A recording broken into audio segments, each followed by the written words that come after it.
I recently did a video covering making some alien eggs that I created to go alongside some alien statues and action figures that I own. So I thought in this video I would go through my entire collection, as there's something that I find very inspirational when I'm creating sculptures myself. For those of you coming to my channel for the first time, I usually cover creating my own sculptures, so this is a little bit different from my channel. Nevertheless, hopefully people will find this stuff interesting, because some of these statues are just incredible, and I suspect for a lot of people that if you're into making your own sculptures, then you quite possibly do collect them as well. Most of these things are produced to a very high standard, so when I'm making something it sort of gives me a level to aim to, and if I've got anywhere close to that level of quality, I kind of feel like I've got somewhere. So I'm just going to go through all the various bits and pieces I've got here, and as you can see I have a couple of display cases. One of the things that people who collect this sort of thing will attest to is the fact that one of the main issues you run into is space. So I think inevitably you end up with a wall full of display cases, as you can see here.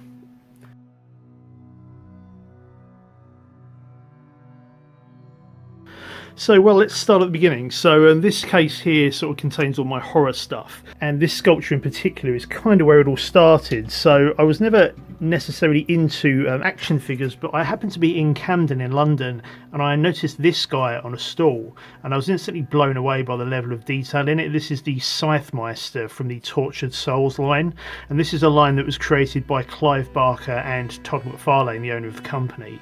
So I'm a huge Hellraiser fan, so this immediately stood out to me as being something that I would be into, and as you can see there's a crazy level of detail in this thing. Of course they also created a larger size as well, and I couldn't help but collect those too. So this cabinet really contains Tortured Souls mostly. And as you can see I've got the 6-inch and 12-inch versions of the characters. These things are absolutely fantastic in their design, and as you can see they'd immediately fit into any Hellraiser film, and it kind of makes you wonder why they bothered doing all those awful Hellraiser sequels, and they could have just included these characters straight off the bat. They even come with their own small novel which is spread out over each of the figures, so you get a chapter per figure. So up to the top here and I've got some actual Hellraiser figures. So as you can see I've got the 4 original Cenobites from Hellraiser there, and a pinhead bust in the middle. And as you can see I've got a little Freddy Krueger hanging around at the back. Not a huge Nightmare on Elm Street fan to be honest with you, but that's a really nice figure. That's made by McFarlane as well, so the level of detail in that is also really, really good. The Hellraiser figures are made by NECA, and I'm not a massive NECA fan, I have to say. A lot of the prototypes look really good, but the actual figures themselves generally look pretty awful. However, these ones didn't come out too bad, but the level of quality is nothing compared to the McFarlane stuff, so it's a real shame that they stopped making figures. So up to the top, and this is actually a recent acquisition. I didn't pick up this guy when he originally came out from Sideshow, but this is the Sideshow Pinhead. As you can see, it's a really, really nice figure, and the likeness is pretty good, and it's quite large, so it's quite an imposing piece. It was also quite expensive at the time, so I didn't pick it up, but I managed to find this on eBay. A chap relatively local to me had it up on eBay for a really good price, so I drove down to pick it up. And I'm really glad that I did. It's a really, really nice piece. I'm really glad I picked it up, and I think it's the best rendition of Pinhead that I've seen, because as I mentioned, a lot of these smaller figures just don't really hold a candle to the larger ones. So coming over here, now this is again some more recent acquisitions. This is my Iron Man cabinet, and as you can see I've got a little bit carried away with Iron Man, got quite a few there. It's just one of those things that once you get one you kind of have to buy another. Now this one here is actually one of my own pieces, so I won't say too much about that. There's a whole build series on my channel about that. But right next to it we've got the 1/4 scale Hot Toys Mark III Iron Man armour. This is my most recent Iron Man piece, and it's absolutely incredible. Really, really impressive. There's so much articulation, so much detail built into the figure. I mean, the regular Hot Toys figures are pretty detailed already, but the 1/4 scales are so much better. I think purely because of the larger size, they can fit so much more into the design.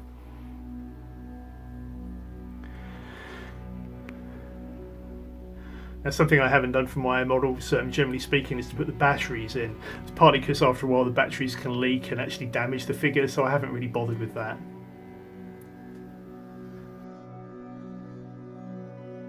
Nevertheless, very impressive piece, and as you can see, it's a really good likeness. Now if we come down, I actually did buy the 1/6 scale Mark III armour, and I have to say I was actually really disappointed with it. For some reason he just looks a bit goofy. It's not articulated at the hips, and I think for that reason you just can't get a particularly good pose with him. So my solution to this was actually to put him in the suit up gantry, because the armour is sort of slightly disassembled. It actually works quite well in that context. It just looks really weird if you have it with the actual helmet on, standing on its own. So in this situation it looks quite cool. So yeah, I've put the Mark III armour in the suit up gantry there, and I've put the Mark IV Tony Stark head sculpt in there as well. It more or less fits. You have to sort of wiggle it a little bit. It's a little bit tight, but it does fit in there.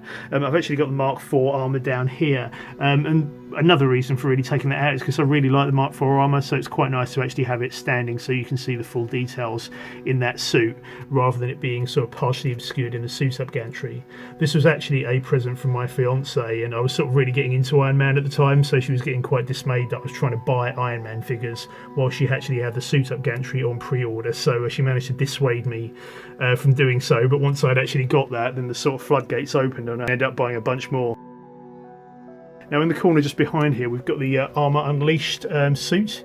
Can't really see it too well there, but that's another really nice piece. There's lots and lots of detail in this one, and that's something I really like about the Iron Man suits that Hot Toys have produced, the fact that they've put a lot of detail to the inner workings inside.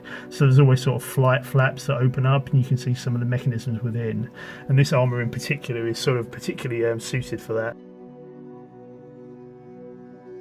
I've also got some additional busts here just to add a bit of character, and I actually bought some display stands as well to put the spare helmets on as well. So I think they look quite nice, just sort of standing there, giving a bit more detail to the display. Maybe this could be Tony's workshop or something like that. I've also got a 1/4 scale bust at the back there. The Mark V suit, the die-cast version, is incredibly rare and incredibly expensive, so this was sort of the closest I could get to it without sort of spending £700 or £800, so I thought that would do. I still really like the Mark V suit, really cool. So if we come down here, a few more Iron Man suits, and here we've got the Mark VII armour. Probably the most expensive 1/6 scale figure I've ever bought, actually. I think it's partially because this comes with so many different options. You can actually turn it into the suit up flight pod if you want to, so the box has actually got a million different bits and pieces in it that allow you to customise the figure, and there's like battle damaged and non-battle damaged pieces that you can swap out. So for that reason the price of this figure was quite expensive. Nevertheless, really nice figure. It's probably one of my favourites, I think. I mean, I guess they're all sort of my favourites to a degree, but really nice suit. Next to it, Mark 42, which is from Age of Ultron, and this is another one that popped up on eBay at a really great price, so I had to pick it up. Really nice suit, almost identical in fact to the Mark 43, except the colours are sort of flipped. So I have been thinking about buying the Mark 43, but to be honest with you, it's not really worth it. If you've got this one, they're virtually identical, but still really cool, really nice figure, and actually very heavy. This one's almost completely die cast, so it really's got a bit of weight to it compared to some of the other ones which are a little bit more plasticky. So coming down, and we've got a StarLord here. Again, this is one which popped up on eBay again for a very decent price. These things have been going for sort of £400 or £500, and this popped up for about £250. Really like StarLord, probably one of my favourite characters alongside Iron Man, so I thought, well, why not? May as well get that one. I never thought I'd get the opportunity, so I went for it. Really nice figure. Love the long coat, just a really cool look. So next to it we've got the Tony Stark mechanic figure, and this is from Iron Man 3.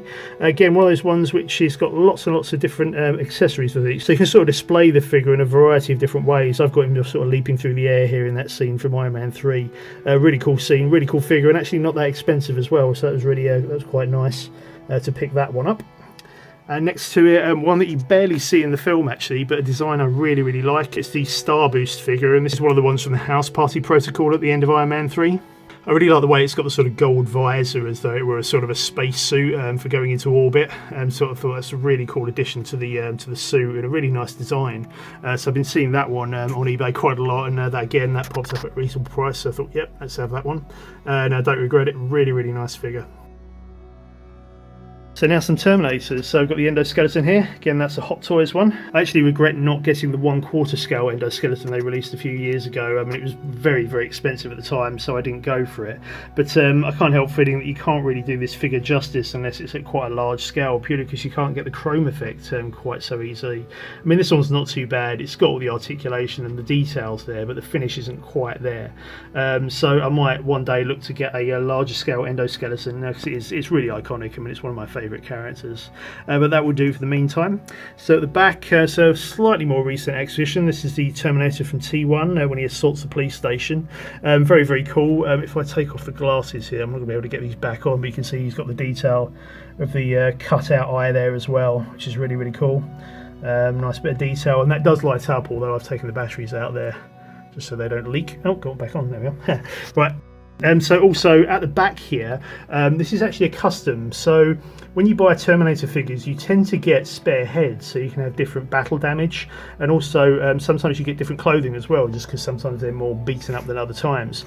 So in this case, I had a head and some hands spare. So I figured that if I bought a spare Terminator jacket, I could actually make my own character if I went and bought a blank body, and then either bought or made clothes. So what I did was to do that. So I bought myself a jacket and a blank body, and I started putting together the Terminator from the end of the film, where he's really, really beaten up.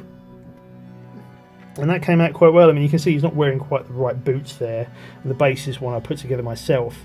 But you don't really notice so much, to be honest with you. As you can see, I put together some detail in the arm there as well, so that's from the scene where he cuts his arm open to fix himself. But I thought that came out quite well, and it was good fun sort of putting some together, and I really like that super battle damaged head sculpt, so it was really cool to have that on display. So coming down here as well, we've got another batch of Terminators, and one of these is a custom as well. So in this case, you get the Terminator who's severely battle damaged from the end of the film. As you can see, he's missing his arm there, and he's got the damaged jacket to fit that. But what you also get is a spare jacket as well, with a full arm, and also a less battle damaged head sculpt. So I started thinking again, well, if I buy myself a body and a minigun, I can put together an entirely new Terminator figure. So that's what I did. So I got myself a minigun. The trousers, you can probably tell, are made out of fake leather, but they more or less work, so I'm not too worried about that. And I think that looks pretty good as a second Terminator figure. Obviously at the back there, that's the main attraction. So he's just super battle damaged. I mean, whenever Terminator figures come out, I always go for the battle damaged ones, because for me, the iconic look of the character is the metal and the blood and, you know, the damage and all that. I mean, if it's not battle damaged, then it's really just a guy in a leather jacket, in my opinion. So I always go for the battle damaged ones.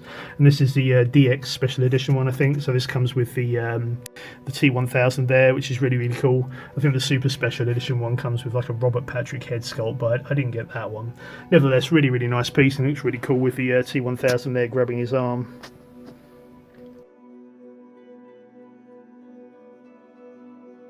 So coming down, we've got some Dead Space and Terminator figures. So Terminator Salvation.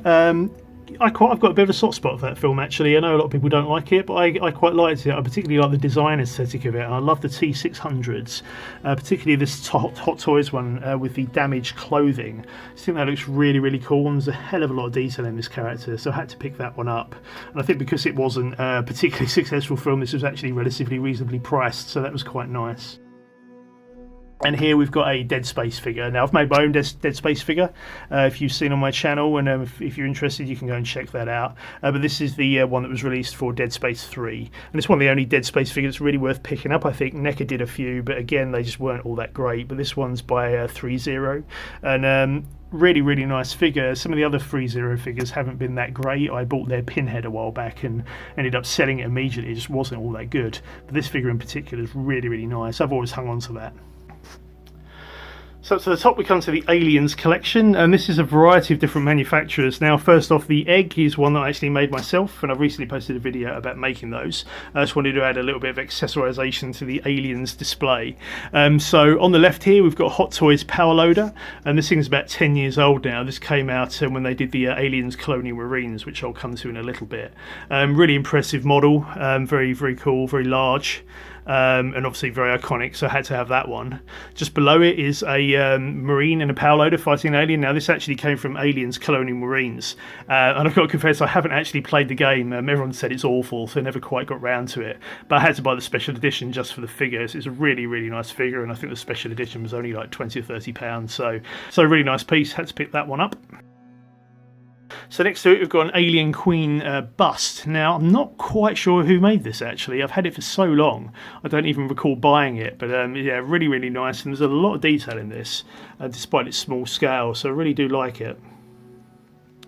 Now, of course, I've got the full-scale Queen up here, and this is by Palisades, which is a company that's long since gone bust. And this was actually a really reasonable price, I think. I think it was actually a birthday present, but I'd seen it online beforehand. And I think there is a reason for it being relatively reasonable price, because if we come in, there's not quite as much detail as on the bust that we just looked at. And I think that's probably why this was at quite a reasonable price point.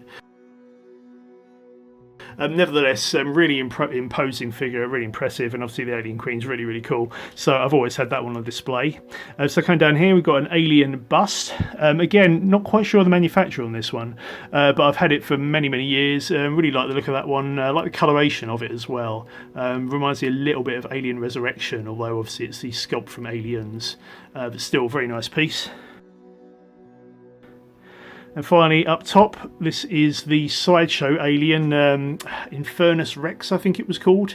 Again, this popped up on the Sideshow website at a really reasonable price, so I had to pick that one up. I just really like the pose of it. It sort of looks like it's almost praying in some way. And I remember in Prometheus, they had that sort of altar to the alien, as though it was some form of, I don't know, symbol of worship or something like that. So I quite like the look of the pose there. It looks like it was made with maybe that sort of idea in mind. So yeah, very, very impressive. So coming down, and we've got some Predators. Let's open that up. There we go, so we've got Predator 1, Predator 2, and the Elder Predator from Predator 2 as well. These are all Hot Toys figures as well. I had these on pre-order for a very, very long time, and yeah, really impressive.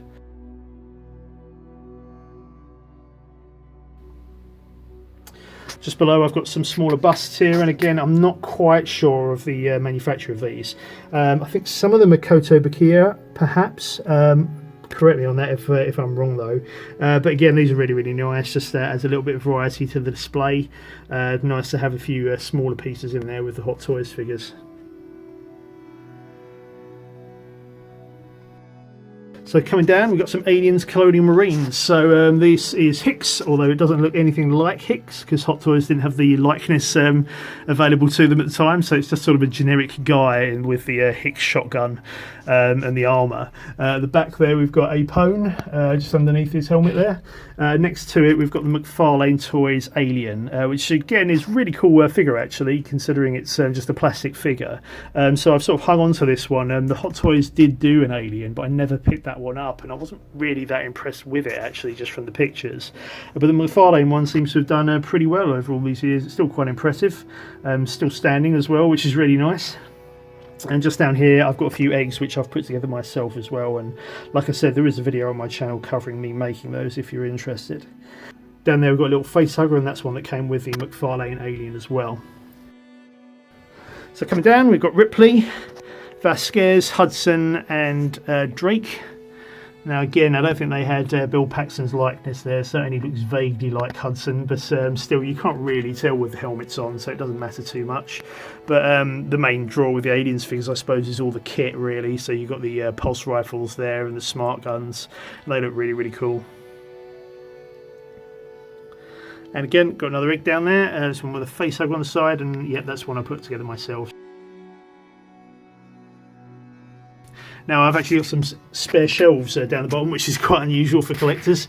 So at the minute this guy's on his own, and this is Bram Stoker's Dracula, again by McFarlane. Really, really cool figure considering the size as well. This is one of my favourite horror characters, so I had to pick this one up. Really, really cool, and I've had a go at sculpting one myself on a few occasions. Never quite perfected it, but I'll get there one day. So very cool. So coming across, and these are some of my own models. So this is my female android model that I made a while back. I'm not going to go on about these too much because there's full build logs on my channel if you're interested. But yeah, I have these on display as well, just to go alongside the collection of stuff that I've actually bought. So there's my three-legged mech as well. I've also got the original mech I built, which sort of got me into building robots in the first place.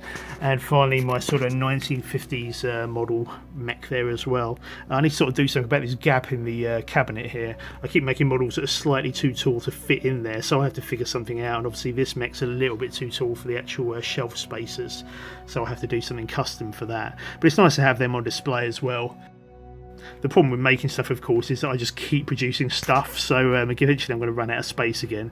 But for the time being, I have at least got a few empty shelves that I can fill up. And finally, one thing that won't fit in the cabinets is this over here. This is by Blitzway, and I'd seen images of this online for a long time, and I just really like the look of it. Now, I'm afraid I don't know exactly who this is by, but I know it's by a Chinese or Japanese figure artist, so he makes custom action figures, and this is based on one of his designs. I just really like the look of the retro tech on a sort of a female body. I think that just looks really weird and really cool, so I had to pick that up. Unfortunately, that one wouldn't actually fit in any of the shelves, so for the time being it's on my sculpting desk on its own, but it's quite nice to have it there, just sort of overlooking the work that I'm doing. Right, so that's it, just a quick tour of the various collectibles I've got in the room. Like I've said before, I just find these things really inspirational to have in the same room that I'm creating my own sculpture pieces. You know, a lot of these are really high quality, so if I can attain that level of quality, then I'm happy, you know. I mean, obviously you don't always, but it's nice to have something to aim for. So, yep, that's it. Thanks very much for watching, and I'll see you next time.